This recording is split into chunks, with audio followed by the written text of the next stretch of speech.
नमस्कार दोस्तों। आज मैं आपके सामने फिर से एक नई कहानी लेकर के आ रहा हूँ, बिजली पहलवान। और ये लिखी है मंटो साहब ने। तो चलिए शुरू करते हैं। बिजली पहलवान के मुताल्लिक़ बहुत से किस्से मशहूर हैं। कहते हैं कि वो बर्क़ रफ्तार था, बिजली के मानंद अपने दुश्मनों पर गिरता था और उन्हें भस्म कर देता था। जब मैंने उसे मुग़ल बाज़ार में देखा तो वो मुझे बेज़रर कद्दू के मानंद नज़र आया। बड़ा फसफसा सा, तोंद बाहर निकली हुई, बंद बंद ढीले गाल लटके हुए। अलबत्ता उसका रंग सूखो सफ़ेद था। वो मुग़ल बाज़ार में एक बजाज की दुकान पर आलती पालती मारे बैठा हुआ था। मैंने उसको गौर से देखा। मुझे उसमें कोई गुंडापन नज़र नहीं आया। हालांकि उसके मुताल्लिक़ यही मशहूर था कि वो हिंदुओं का सबसे बड़ा गुंडा है। मैंने महसूस किया कि वो गुंडा हो ही नहीं सकता, इसलिए कि उसके खद्दो खाल इसकी नफ़ी करते थे। मैं थोड़ी देर सामने वाली किताबों की दुकान के पास खड़ा उसको देखता रहा। इतने में एक मुसलमान औरत जो बड़ी मुफलिस दिखाई देती थी, बजाज की दुकान के पास पहुंची। उसने बिजली पहलवान से पूछा, मुझे बिजली पहलवान साहब से मिलना है। बिजली पहलवान ने हाथ जोड़कर उसे प्रणाम किया। माता, मैं ही बिजली पहलवान हूँ। उस औरत ने उसको सलाम किया। खुदा तुम्हें सलामत रखे। मैंने सुना है कि तुम बड़े दयालु हो। बिजली पहलवान ने बड़ी इनकारी से कहा, माता, दयालु तो परमेश्वर है, मैं क्या दया कर सकता हूँ। लेकिन मुझे बताओ, मैं तुम्हारी क्या सेवा कर सकता हूँ। बेटा, मुझे अपनी जवान लड़की का ब्याह करना है। तुम अगर मेरी कुछ मदद कर सको तो मैं सारी उम्र तुम्हें दुआएं दूंगी। बिजली पहलवान ने उस औरत से पूछा, अच्छा, कितने रुपए में काम चल जाएगा आपका। औरत ने जवाब दिया, बेटा तुम खुद ही समझ लो, मैं तो एक भिखारिन बनकर तुम्हारे पास आई हूँ। बिजली पहलवान ने कहा, भिखारिन मुंह से न कहो, मेरा फ़र्ज़ है कि मैं तुम्हारी मदद करूं। इसके बाद उसने बजाज से जो थान तय कर रहा था कहा, लाला जी 2000 रुपये निकालिए। लाला जी ने 2000 रुपये फ़ौरन अपनी संदूकचे से निकाले और गिनकर बिजली पहलवान को दे दिए। बिजली पहलवान ने वो रुपए उस औरत को दे दिए। माता, भगवान करे कि तुम्हारी बेटी के भाग अच्छे हों।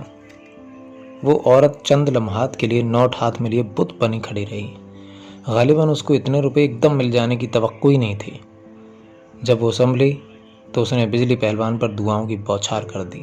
मैंने देखा कि बिजली पहलवान बड़ी उलझन महसूस कर रहा है। आखिर उसने उस औरत से कहा, माता, मुझे शर्मिंदा ना करो, जाओ यहाँ से, अपनी बेटी के दान दहेज का इंतज़ाम करो, उसको मेरा आशीर्वाद देना। मैं सोचने लगा कि वो किस किस्म का गुंडा है जो 2000 रुपये एक ऐसी औरत को जो मुसलमान है और जिसे वो जानता भी नहीं है पकड़ा देता है। लेकिन बाद में मुझे मालूम हुआ कि वो बड़ा मुखय्यर है और हज़ारों रुपए दान के तौर पर देता है। मुझे उसकी शख्सियत से दिलचस्पी पैदा हो गई, इसलिए मैंने काफ़ी छानबीन के बाद उसके मुताल्लिक़ कई मालूमात हासिल की। मुग़ल बाज़ार की अक्सर दुकानें उसी की थीं। हलवाई की दुकान, बजाजी की दुकान, शरबत की दुकान, शीशों की दुकान और पंसारी की दुकान। गरज ये कि इस सिरे से उस सिरे तक उसने एक लाइन ऑफ कम्युनिकेशन कायम कर रखी थी कि अगर पुलिस छापा मारने की गरज से आए तो उसे फ़ौरन इत्तला मिल जाए। दरअसल उसकी 2 बैठकों में, जो बजाजी की दुकान के बिल्कुल सामने थी, बहुत भारी जुआ होता था और हर रोज़ हज़ारों रुपए नाल की सूरत में से वसूल हो जाते थे। वो खुद जुआ नहीं खेलता था और न शराब पीता था, मगर उसकी बैठकों में शराब हर वक्त मिल सकती थी। इससे भी उसकी आमदनी काफ़ी थी। शहर के जितने बड़े बड़े बदमाश थे उनका उसने हफ्ता मुकर्रर कर रखा था, यानी हफ्ते के हफ्ते उन्हें उनके मर्तबे के मुताबिक तनख्वाह मिल जाती थी। मेरा ख़याल है उसने ये सिलसिला हिफ्ज़े मातक़द्दम शुरू किया था कि वो बदमाश बड़े ख़तरनाक किस्म के थे। अब जहाँ तक मुझे याद है वो बदमाश सब के सब मुसलमान थे, ज़्यादातर हाथी दरवाजे के। वो हर हफ्ते बिजली पहलवान के पास जाते और अपनी तनख्वाह वसूल कर लेते। वो उनको कभी नाउम्मीद नहीं लौटाता, इसलिए कि उसके पास रुपया आम था। एक दिन वो बजाज की दुकान पर हस्बे मामूल बैठा हुआ था। मैंने सुना कि एक हिंदू बनिया जो काफ़ी मालदार था उसकी खिदमत में हाजिर हुआ और अर्ज़ की, पहलवान जी, मेरा लड़का ख़राब हो गया है, अब ज़रा उसको ठीक कर दीजिए। बिजली पहलवान ने मुस्कुराकर उससे कहा, मेरे 2 लड़के हैं, बहुत शरीफ। लोग मुझे गुंडा और बदमाश कहते हैं, लेकिन उनको मैंने इस तरह पाला पोसा है कि वो कोई बुरी हरकत भी नहीं कर सकते। महाशय जी, ये आपका कसूर है, आपके लड़के का नहीं। बनिए ने हाथ जोड़कर कहा, पहलवान जी, मैंने भी उनको अच्छी तरह पाला पोसा है, पर उसने अब चोरी चोरी बहुत बुरे बुरे काम शुरू कर दिए हैं। बिजली पहलवान ने अपना फैसला सुना दिया, एक काम करो, उसकी शादी कर दो। इस वाक़ये को अभी 10 रोज़ ही गुजरे थे कि बिजली पहलवान एक लड़की की मोहब्बत में गिरफ्तार हो गया। हालांकि उससे इस किस्म की कोई तवक्को नहीं हो सकती थी। लड़की की उम्र 16-17 बरस के लगभग होगी और बिजली पहलवान 50 से ऊपर होगा। आदमी बाअसर और मालदार था। लड़की के वालिदैन भी राज़ी हो गए, चुनाचे शादी हो गई। बिजली पहलवान ने शहर के बाहर एक आलीशान कोठी बनवा रखी थी। जब वो दुल्हन को उस कोठी में लेकर गया तो उसे ऐसा महसूस हुआ कि कोठी के तमाम झाड़ फानूस मांद पड़ गए हैं। दुल्हन बहुत खूबसूरत थी।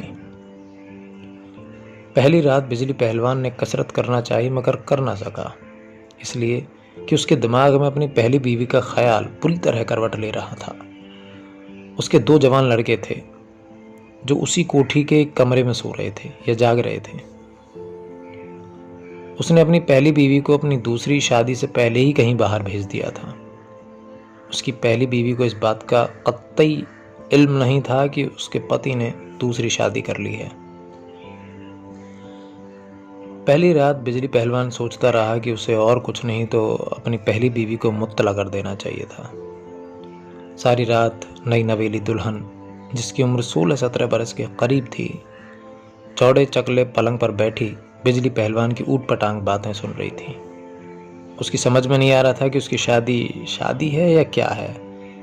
क्या उसे हर रोज इसी किस्म की बातें सुननी पड़ेंगी? कल मैं तुम्हारे लिए 10,000 के जेवर और लाऊंगा। तुम बड़ी सुंदर हो।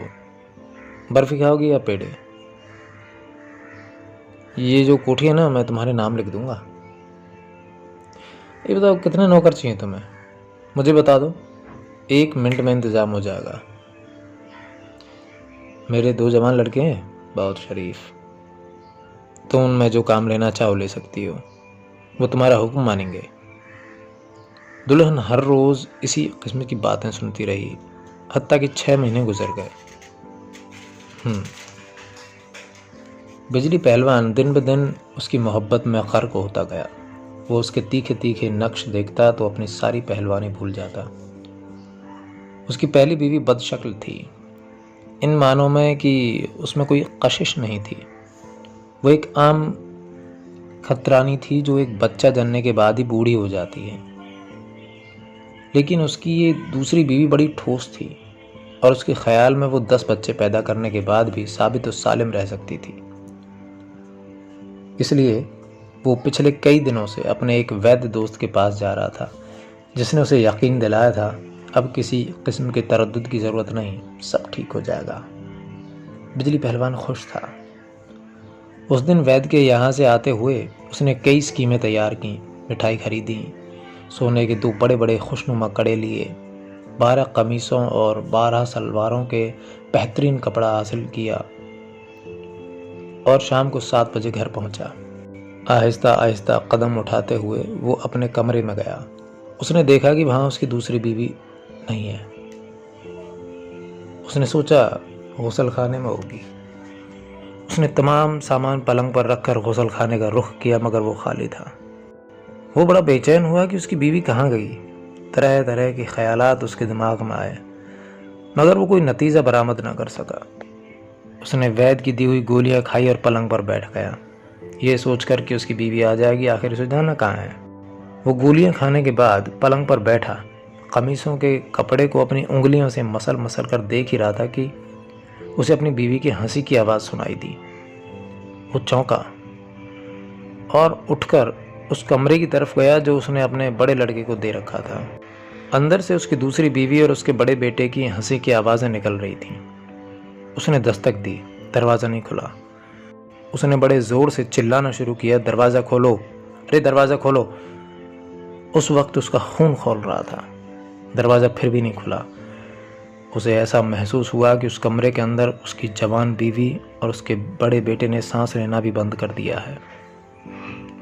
उसने अपने कमरे में जाकर गुरमुखी ज़बान में एक रुक्का लिखा, जिसकी इबारत उर्दू में कुछ यूँ हो सकती है, ये कोठी अब तुम्हारी है, मेरी बीवी भी अब तुम्हारी है, खुश रहो।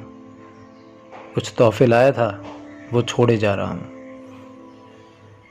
रुक्का लिखकर उसने साटन के थान के साथ टाँक दिया। तो इसी के साथ हमारी ये कहानी ख़त्म होती है। मिलते हैं अगली कहानी में। नमस्कार, धन्यवाद, शुक्रिया।